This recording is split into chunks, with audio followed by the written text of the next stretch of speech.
Hello, this is Skylit Lake reading Deku Sensei by Bloomer Bill.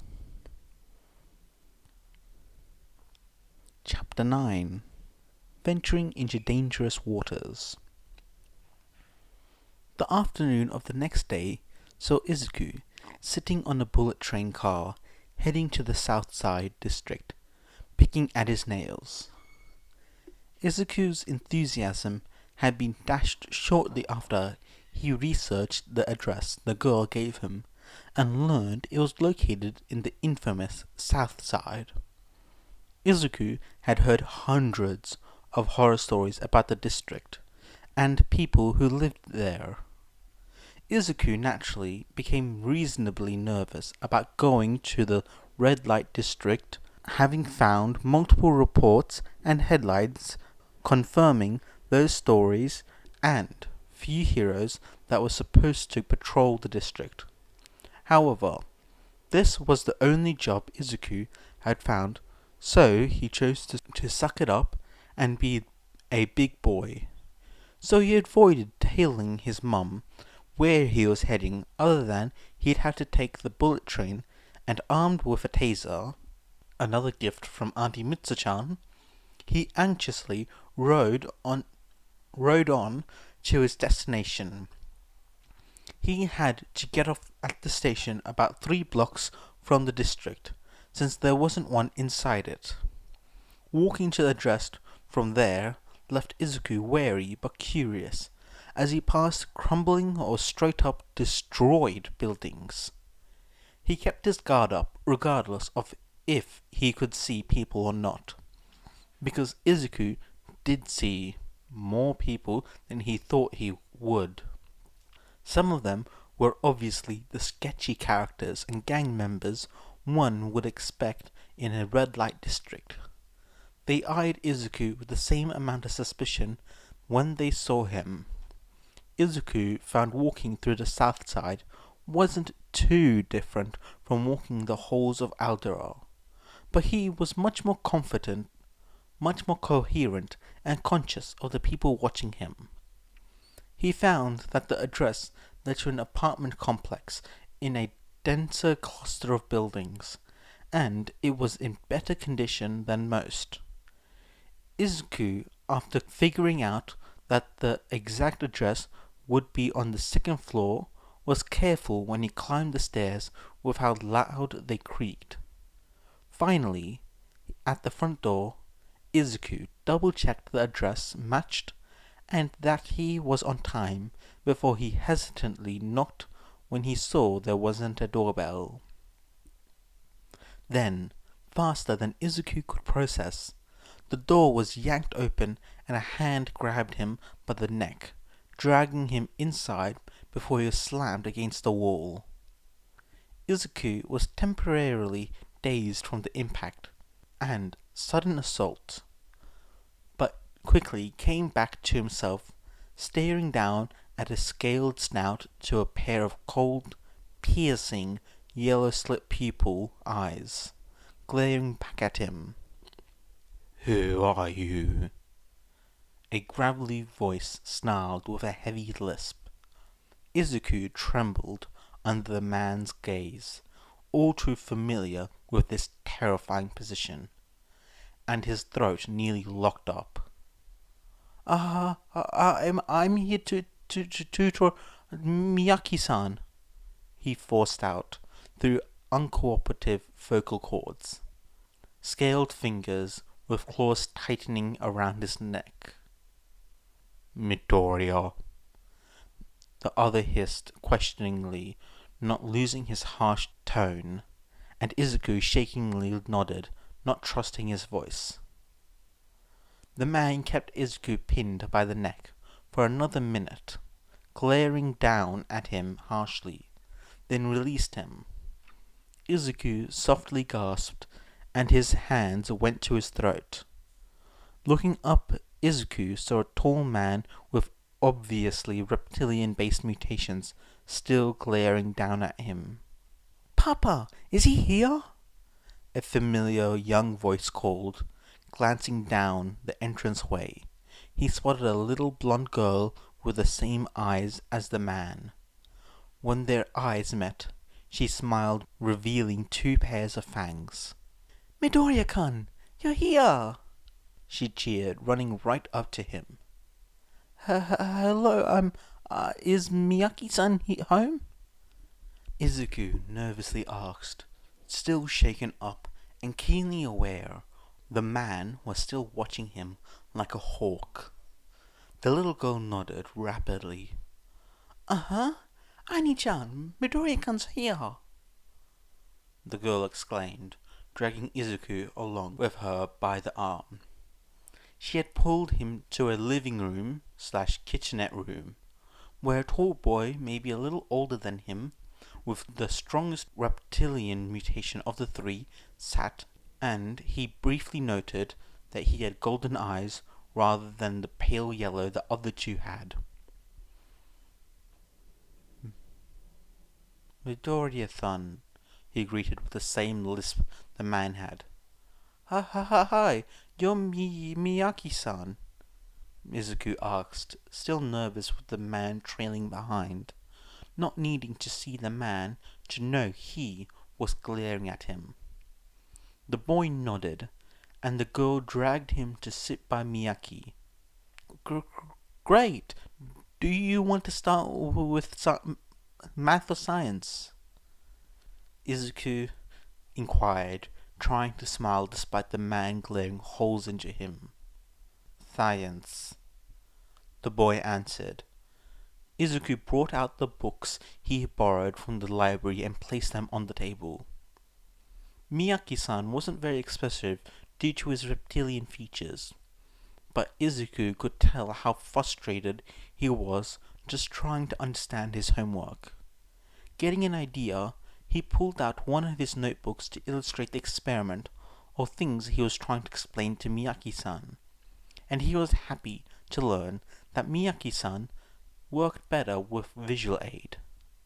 So he continued to draw everything out for him to follow along, and the little girl seemed to be just as interested in what they were studying.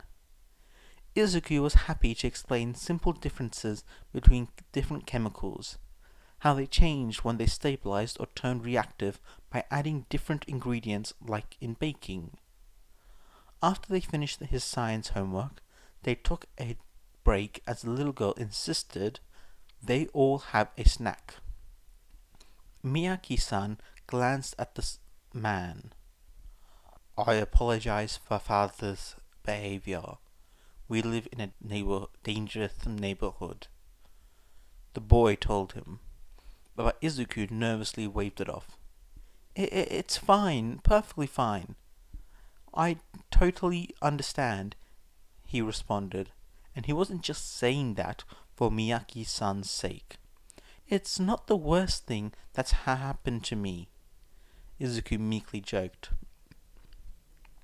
Miyaki-san blinked, then nodded before turning to the girl and giving her a baby carrot. The math homework went over much easier, and they finished earlier than Izuku expected, so Izuku helped him get a little ahead with his science. Once they reached the end of the lesson, the man gave Izuku the promised 13,750 yen in notes and coins. Izuku bowed deeply to the man and promised to be back tomorrow before heading home. Izuku thankfully didn't face any problems on the way home, and happily showed his mum the money he made before telling her bits and pieces of the session, leaving out the parts of being manhandled by the oldest Miyaki or the state of their apartment.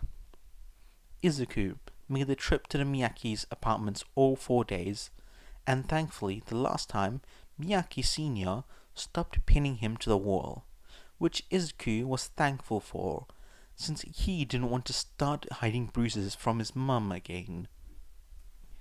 He also learned the 2 Miyaki kids' names were Masao and Kaori as well. Izuku adapted quickly and grew used to walking to the old Musutafu, but kept his guard up. After a month Izuku was becoming comfortable in the Miyaki's home, and Miyaki Sr. no longer grabbed Izuku when he arrived. He had brought little Kaori some blueberries once, since she mentioned she liked them. He was walking down the stairs and was about to turn around the corner to start the walk home when a hand grabbed him by the arm. Izuku squeaked as he was yanked back and found himself face to face with a woman without eyes.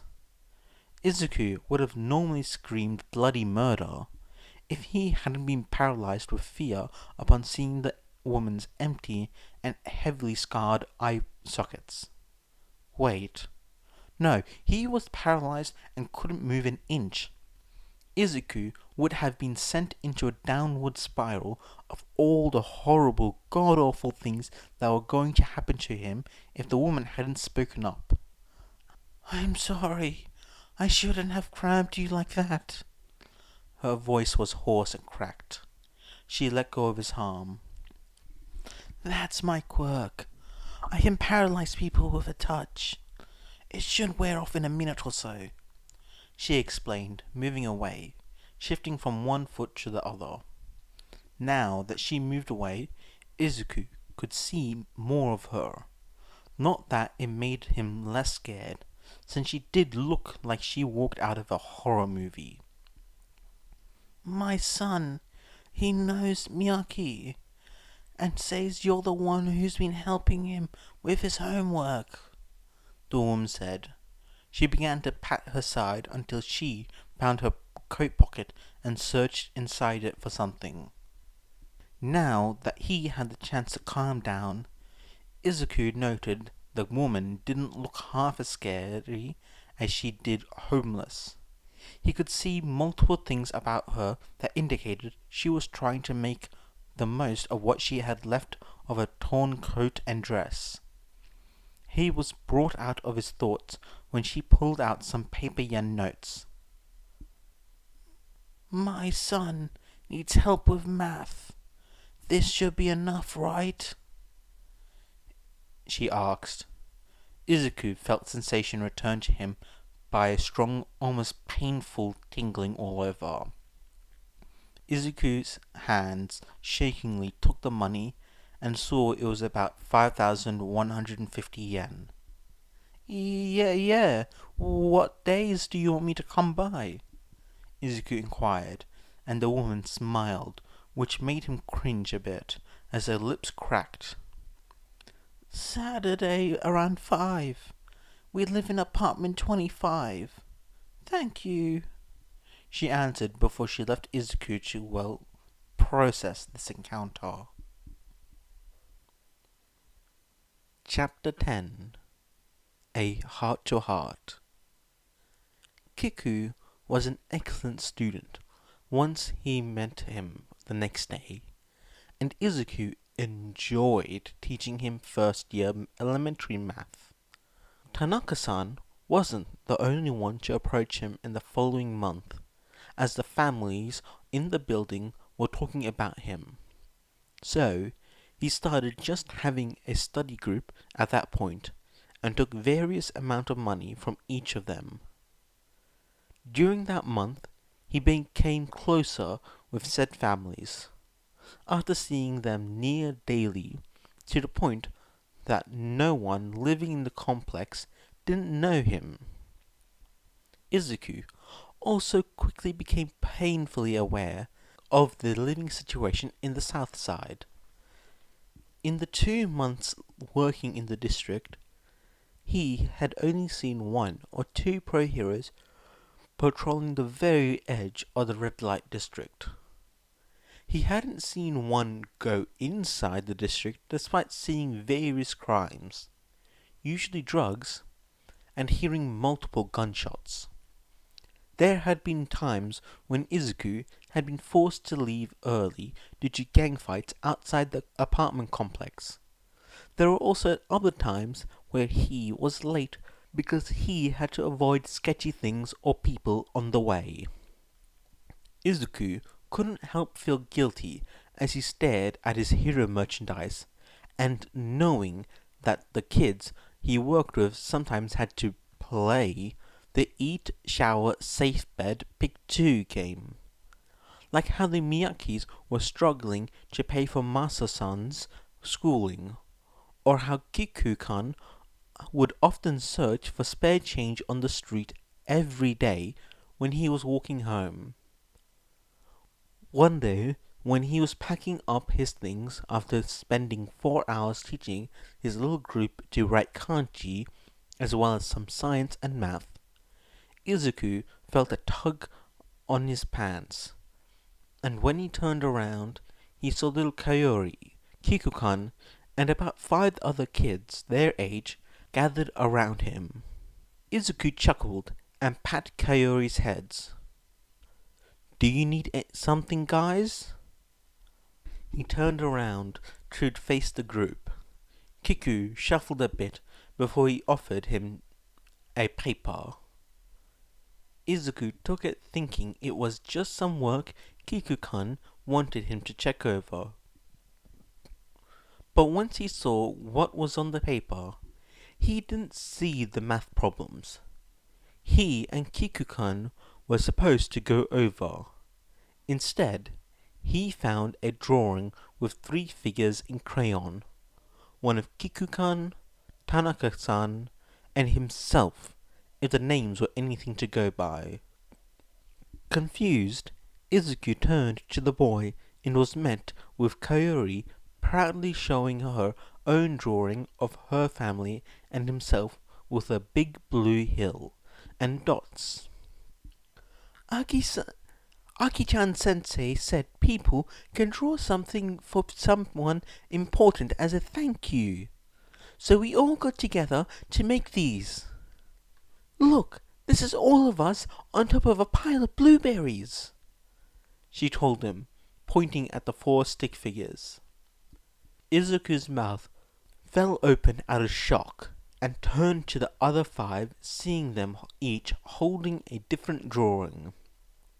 Izuku had been rendered speechless, as he accepted each paper only half listening as the kids each took turns explaining their drawings. Aki had just finished telling him about the drawing she made of her older brother and him at the beach with her when Izuku broke. He carefully put the drawings in a folder, then proceeded to hug all 7 of the toddlers, thanking them for the most amazing presents he's ever gotten. On the train home, Izuku held the folder close to his chest, and once he was home, he walked to his room, going through the drawings again, still blown away by his gift.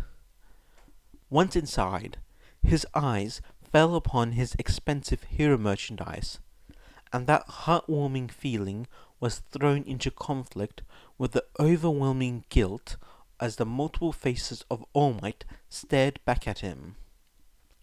Looking down at Kiku-kan's drawing, Izuku's eyes furrowed before he stared at his room with a newfound determination. He set aside a box and carefully went over his entire catalogue, choosing only 1 piece from each hero, or, if it was special to him, then put in a box. Everything else was photographed and put on an auction online. He was sure the act alone probably broke a promise or 2 he made himself when he was younger. He assured himself, though, that All Might would be supportive of his choice to sell the man's merchandise to help people in poverty. Izuku didn't have many rare items, but he did keep his stuff in good condition, so he made a good mint from most of it, roughly 2,886,860 yen per 5 items, which is way more than he expected to get. Once he had the money, he went to different stores to get medical supplies, rubbing alcohol and bandages and etc., and non-perishable food, then got waterproof boxes to make care packages. He'd make about 5 every day, then, would be on his way to the south side. The people at the apartment complex were definitely surprised, but happily accepted his gifts. He'd give 3 to his students and other 2 to whoever wanted them. The way the people in the district almost warmed up to him was noticeable. More people would go up to him asking for help from themselves, friends, or families with varying subjects: math, science, spelling. He was happy to help, but quickly realized that he couldn't keep going as he was without burning himself out, and went out of his way to scope out the district. Izuku was slightly terrified as he wandered the district, looking for unclaimed territory to hold his study group. Upon an hour after he started, Izuku found the remains of a community center. It had been blown up, judging from the scorch marks, and mostly crumbled building. Most of the inner structure was gone, leaving just a big room with most of the roof intact. He searched the remains of the building for any gang markers or signs of anything else that could be dangerous. Finding nothing, he decided this place was going to be the best he was going to find, and marked where he was on his phone. That Friday, he brought a bunch of cleaning supplies and cleaned as best as he could during the hours he'd normally be doing his college courses, and that Saturday he tried to get the community center to be relatively alright, to be inside for long periods. Then he told all the people he was teaching where it was and when he'd be teaching. The first week was shaky, as there were some fights between the older people. He spent the second week setting up rules of his study group and closely examining the dynamics of the people that showed up. Izuku was a lot more observant since he had healed from the TBI, and he put it to work to find the problems of his groups so he could help them better. Once Izuku had everything figured out, he took some money to draft a laminated schedule. He tacked it up so everyone knew what he was teaching and when. The schedule also had what days certain gangs should come, since they were the biggest infighters. While he didn't approve of gang activities, he had also become aware of how hard some people had it and couldn't bring himself to ban anyone affiliated with a gang. If he wanted to learn how to write basic kanji, he would teach them so long as they didn't try anything stupid while he was tutoring. Things smoothed out after that, and he was able to keep everyone to be respectful. Izuku would collect the money up front before the sessions, and that money went straight back into the community. He'd stop at stores just outside the district to get more things for the people there. Instead of buying individual things and making the care package at home, Izuku would buy clothes, toiletries, food, school supplies and medical supplies a few blocks away, then bring them to the district, leaving it all in the community center for anyone who needed it. The residents of the South Side's gratitude became clear as they stopped eyeing him as an outsider. Not everyone was welcoming him warmly, but he started getting nods or waves from a good portion of them. Others were so taken by him they would give him food. He tried to refuse at first, but eventually gave in and would just give the food either to the people that came to his sessions or a shelter.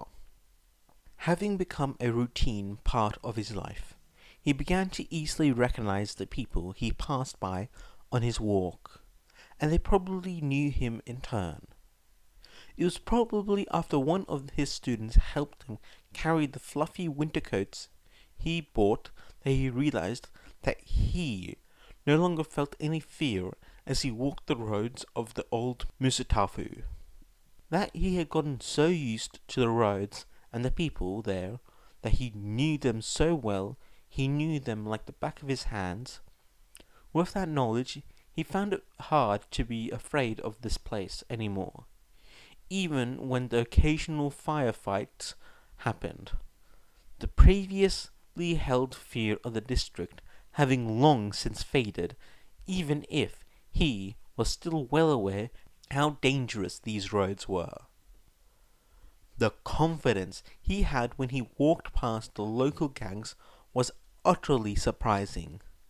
The fact he could walk the streets of one of the most dangerous parts of Japan without a hint of fear was slightly empowering, after spending so long forcefully ducking his head. The gangs that lived in the red light district held a certain amount of respect for him, not because he was powerful or anything like that, but because a lot of them had members of families whom he taught, and that had given him some wiggle room to wander the south side as he saw fit, so long as he kept his nose in his books. Reaching the 3rd month since he started going to the south side, he had to come clean about where he was going to his mum.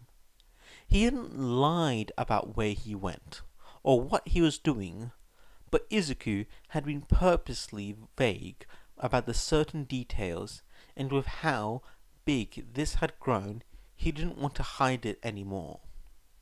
So, one Sunday, he sat his mum down to fully explain. Inko, the loving but anxious mother she was, lost it when he told her he had been regularly going to the south side for his job. He had to subsequently calm her down before they could continue talking. It's not really that bad there, Mum. Izuku tried to reassure her, sweat dropping. Inko blew her nose. Izuku, it's the red light district on the other side of Japan, she exclaimed. Yeah, I know, Izuku admitted, rubbing his neck, averting his eyes. There's all sorts of gangs there, his mum cried. Yeah, he confirmed, letting his head hang. And you've been going there all this time without telling me, Inko choked out through her sobbing. Izuku got her more tissues. He swallowed the lump in his throat, waiting for her sobbing to die down, before he continued. I'm sorry, but I knew if I told you, you would make me stop, Izuku shamefully apologized. Because the south side is dangerous, Inko told him, and Izuku nodded, as safe as he felt in the south side. That didn't erase the danger of the area. I know, but after spending so long looking for any job, Miyaki-san was the only person that didn't care that I was... Izuku tried to explain, although his words died on his tongue just as quickly. No one in the south side cares. He trailed off again, fiddling with his sleeve. Inko, sobbing, died down as she tried to rein herself in. Mum, please, just let me tell you about them first, Izuku pleaded, but Inko didn't want to hear one word of Izuku going to the south side. Inko had wanted to outright forbid him from stepping 1 foot outside of Mustafu, and wrap the boy in bubble wrap, the second he told her he had been sneaking off to the south side. But as soon as he began explaining how he met the Miyaki siblings, Inko saw a spark of something she hadn't seen in Izuku for ages. So reluctantly, she continued to listen, watching as Izuku slowly came out of his shell with every word he spoke. A passion that had been once reserved for his dreams of being a hero freely flowed as he elaborated on every decision he made.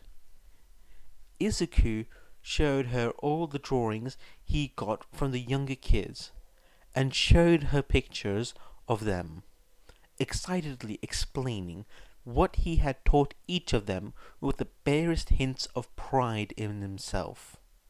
As Izuku told her more and more, Izuku came to the conclusion of just what she was seeing and why it was earth-shattering. Izuku was happy. Not the porcelain smiles that threatened to crack the moment he dropped his guard, but pure, genuine happiness.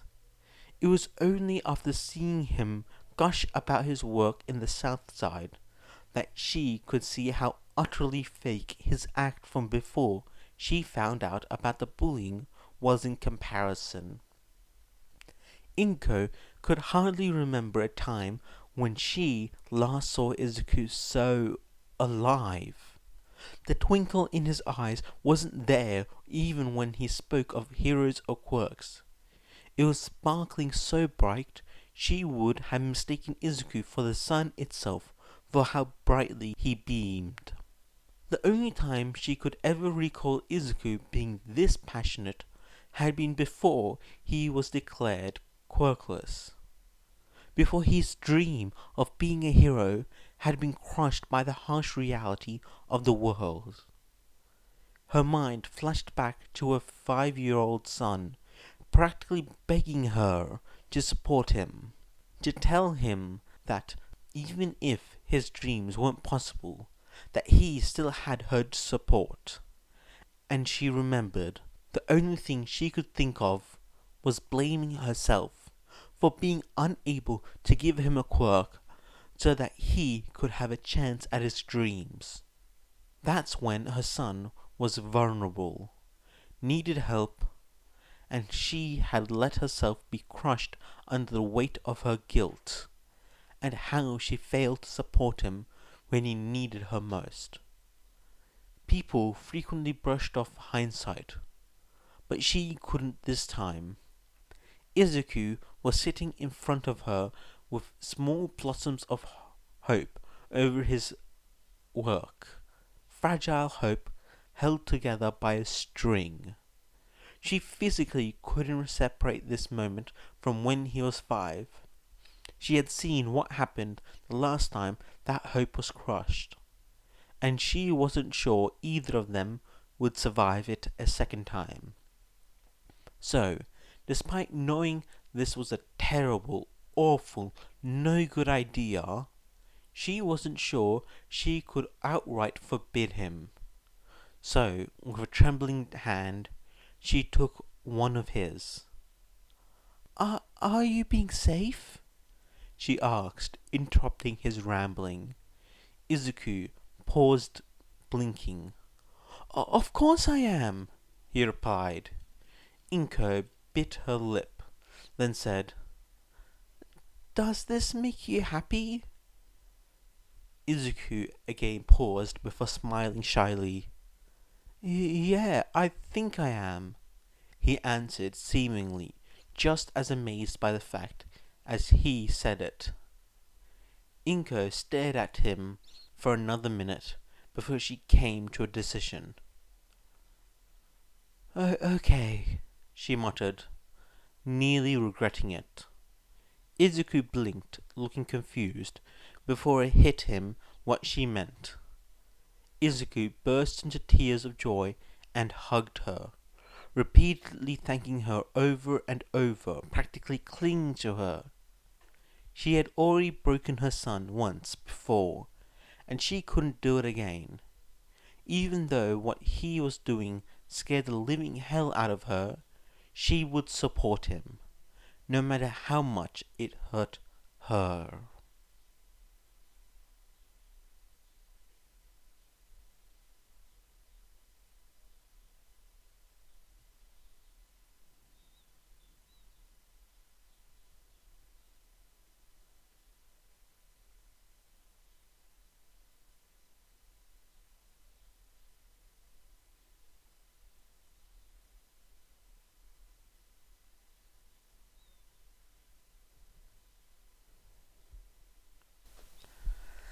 Hello, hello, hello, my dear friends. I hope you enjoyed these 2 chapters of Deku Sensei. We are 10 chapters in, and that's roughly, if I remember it, that's been 5 weeks since I started, maybe more.